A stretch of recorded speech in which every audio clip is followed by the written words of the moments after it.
Perdonad que igual la presentación no está tan elaborada como las de otras personas, pero la verdad es que es por eso que he estado súper liado hasta esta mañana con el otro tema y bueno.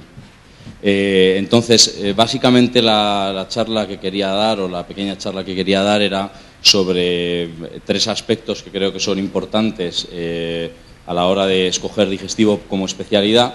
En primer lugar, para la gente que no tenga ni idea de lo que quiere hacer o que le gustan varias y entre ellas está digestivo, pues más o menos en qué consiste digestivo o por qué yo cogería digestivo, ¿no? Por otro lado, otro aspecto importante sería para la gente que ya sabe que quiere hacer digestivo. Habrá gente en esta sala que sabe que quiere hacer digestivo, pues qué aspectos tienen que preguntar, sobre todo cuando vayan a los hospitales, para que pues no les tomen el pelo un poco y conseguir coger la mejor plaza que puedan dentro de, ¿vale? Y luego la tercera parte, que es lo que nos han dicho este año, que es un poco el ranking por especialidades, ¿de acuerdo? Entonces, con respecto a la primera parte, pues la gastroenterología es una especialidad que está en un crecimiento constante. Tiene muchísimo futuro desde mi punto de vista. Las tasas de paro son muy bajas. Sí que es cierto que quizás la calidad del trabajo, yo creo que ahora mismo prácticamente todas las especialidades están muy parecidas, salvo algunos casos concretos en los que realmente sí que tienen problemas con el paro.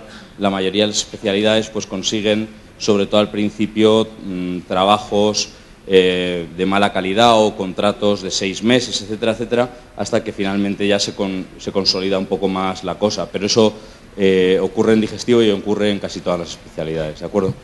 Es una especialidad que a mí me gustó porque combina una parte clínica muy clásica, pues la típica medicina interna que a todos nos gusta cuando comenzamos a hacer la carrera, junto con técnicas de imagen o técnicas endoscópicas que, además de que están evolucionando mucho, cada vez son más intervencionistas. No llegan a ser en absoluto una cirugía, pero pues se están acercando a ello, ¿eh?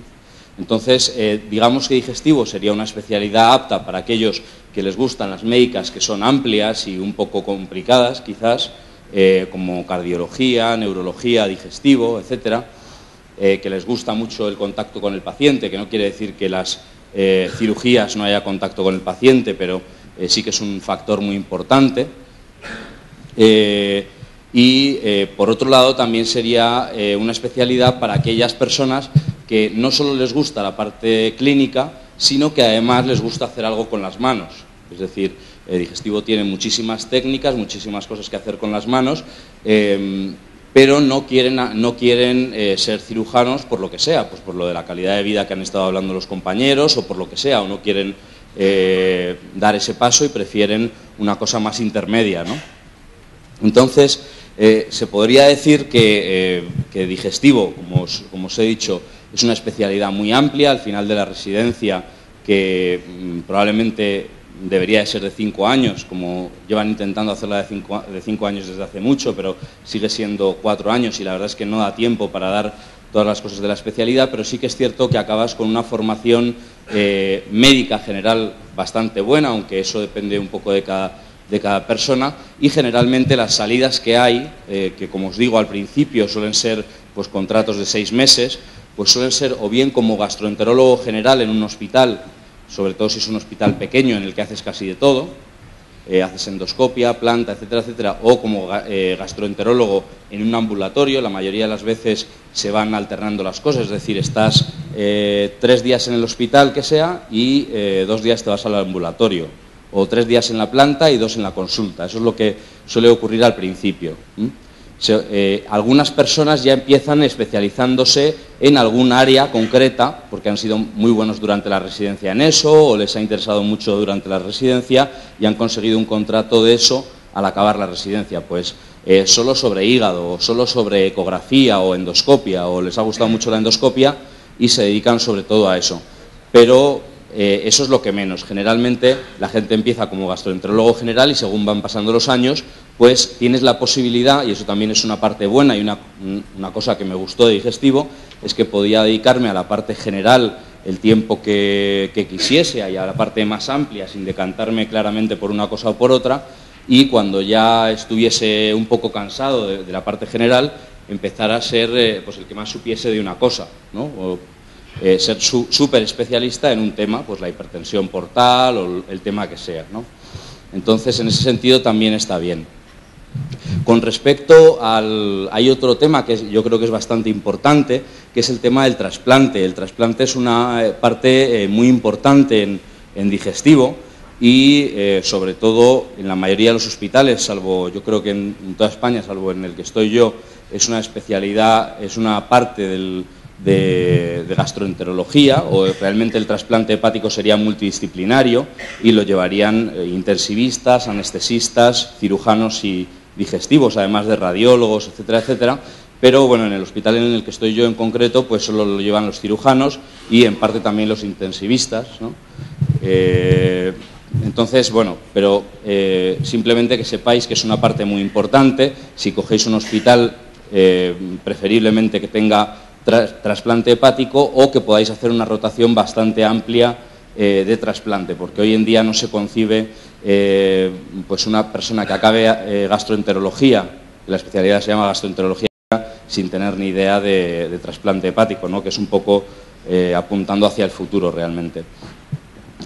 Por otro lado, con respecto a las técnicas, pues cada vez se están desarrollando más, es decir, hay técnicas endoscópicas muy variadas, ecoendoscopia, CPRE, colangioscopia, que es meterte con un tubito, con una cámara por el colédoco, o pancreatoscopia por el páncreas, etcétera, etcétera. También hay técnicas que permiten resecar tumores muy superficiales, disección endoscópica submucosa, mucosectomías, etcétera, permiten quitar tumores que son malignos pero que no son muy infiltrantes, y de esta forma el paciente en algunos casos se puede evitar la cirugía, o al menos se puede mandar al anatomopatólogo para que lo evalúe mejor, ¿vale? Entonces, también hay muchas técnicas endoscópicas intervencionistas paliativas, colocación de prótesis, tanto a nivel de la vía biliar, del esófago, del colon. Se pueden hacer muchas cosas. También es muy interesante el tratamiento de la hemorragia digestiva, tanto por varices como sin, no varicial, ¿no? Luego, otra parte que me gusta mucho también es la ecografía. La ecografía digestiva es una parte que me parece también apasionante. Cada vez están desarrollando ecógrafos mejores.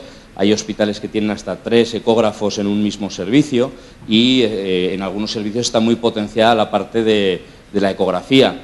Pues cada vez se pueden ver tumores más pequeños, mejor los vasos, etcétera, etcétera, y es una parte muy interesante. Y luego está la manometría, que generalmente a la gente no le gusta tanto. Las unidades de manometría, pues es medir las ondas del esófago, de la pHmetría, etcétera, etcétera, y hay algunos hospitales muy especializados en motilidad que tienen también manometría de intestino delgado, que es más bien para hacer estudios experimentales, pero generalmente, bueno, es una parte que tampoco gusta mucho, ¿vale?